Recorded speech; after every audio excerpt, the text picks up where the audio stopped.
pada hari Selasa, 2 Maret tahun 2004. Sebuah rutinitas harian berubah menjadi mimpi buruk di Carissa Park Condominium, Singapura. Korbannya adalah Esther Ang Suan, seorang wanita karier berusia 47 tahun. Hari itu, mantan suaminya inisial Hari datang berkunjung untuk mengantar jemput Esther bekerja seperti biasa. Meski sudah bercerai, hubungan mereka tetap sangat erat.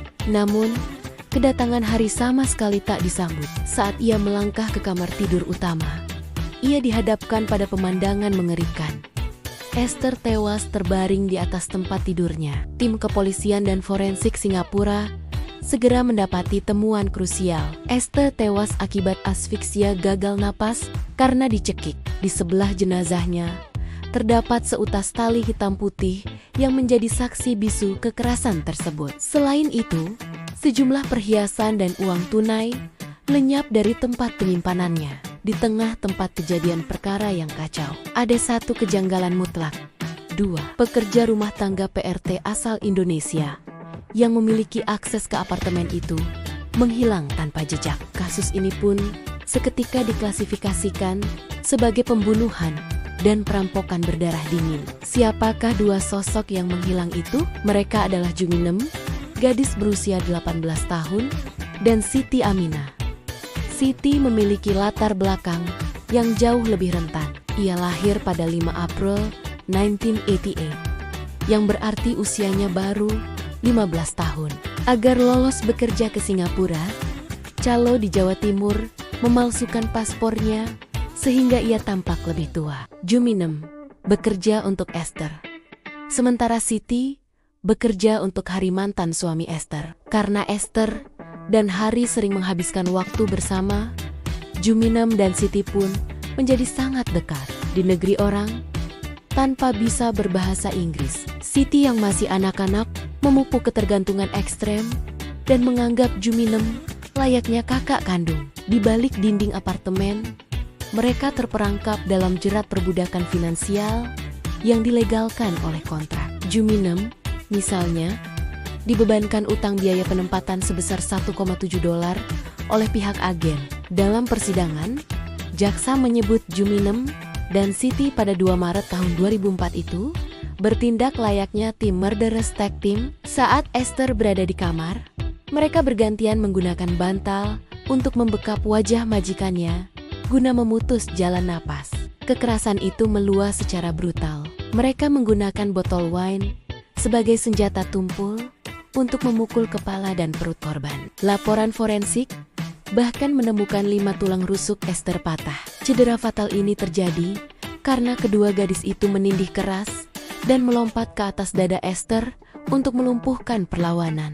Setelah nyawa korban melayang, mereka membongkar tempat penyimpanan, meraup uang dan perhiasan, lalu bergegas kabur melarikan diri. Pelarian mereka sangat singkat. Pada 4 Maret tahun 2004, mereka ditangkap dan langsung dihadapkan pada pasal 302 Penal Code Singapura tentang pembunuhan berencana. Ancaman mutlaknya hanya satu: hukuman gantung. Gelombang protes meledak di Indonesia. KBRI Singapura turun tangan menyewa pengacara elit bersertifikasi senior counsel, Jimmy Yim Escher dan Alvin Yo Escher. Persidangan berjalan maraton dan alot di Pengadilan Tinggi Singapura. Tim pembela menggunakan manuver hukum yang cerdik, yakni Exception 7 pada Section 300 Penal Code, penurunan tanggung jawab mental. Mereka membuktikan bahwa pikiran tersangka sudah rusak, sehingga tidak memiliki kapasitas mental yang utuh untuk merencanakan pembunuhan. Pada 5 September tahun 2005, hakim menurunkan dakwaan mereka. Juminem divonis penjara seumur hidup dengan hak evaluasi pembebasan bersyarat setelah 20 tahun yang jatuh pada Maret tahun 2024. Sementara Siti Aminah divonis 10 tahun penjara karena ia masih di bawah umur. Dan pada tahun 2014, ia telah bebas serta dipulangkan ke Indonesia. Tragedi ini bahkan memaksa Singapura mengubah regulasi negaranya pada awal 2005 dengan menaikkan batas usia minimum PRT asing menjadi 23 tahun.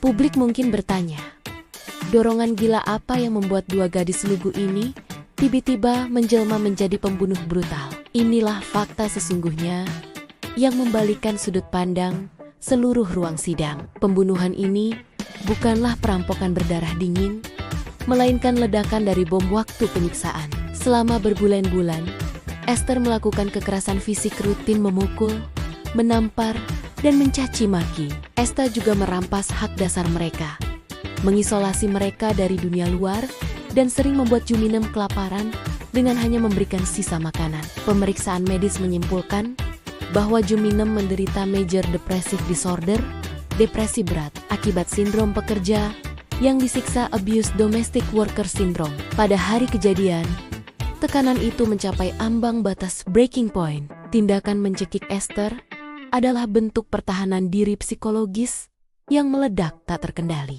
Sementara Siti Aminah, yang masih 15 tahun dan ketakutan, ikut menyerang Murni karena kepanikan dan kepatuhan buta pada kakaknya, bukan karena niat jahat. Kasus Juminem dan Siti Aminah adalah cermin retak yang memantulkan satu kebenaran paling pahit. Seorang pembunuh tidak selalu lahir dari niat jahat. Kadang, mereka diciptakan oleh penderitaan yang melampaui batas kewarasan. Dua anak perempuan ini melintasi lautan hanya dengan satu niat tulus, yaitu memutus rantai kemiskinan keluarga. Namun, sistem eksploitasi berkedok agen, manipulasi umur yang merampas masa kecil Siti, dan siksaan tanpa henti di balik pintu tertutup telah mengubah kepolosan itu menjadi insting bertahan hidup yang paling purba. Ketika seorang manusia dirampas harga dirinya, dibuat kelaparan, dan diisolasi tanpa menyisakan satupun jalan keluar, keputusasaanlah yang akhirnya mengambil alih akal sehat. Hukum pengadilan memang telah mengadili perbuatan tangan mereka. Namun, hilangnya nyawa sang majikan dan hangusnya masa muda dua gadis ini meninggalkan satu pertanyaan telak untuk kesadaran kemanusiaan kita. Dalam sebuah sistem perbudakan modern yang memangsa keputusasaan orang kecil, siapa sebenarnya penjahat utamanya?